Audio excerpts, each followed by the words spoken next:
Hey, I just wanted to show you my $20 belt grinder that I just picked up at a yard sale.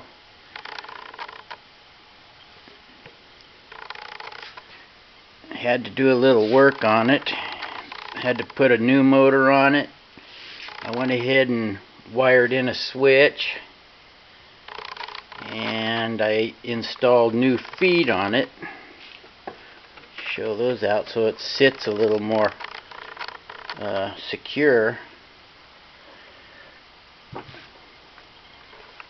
Anyway, I'm going to turn it on and let you see it run.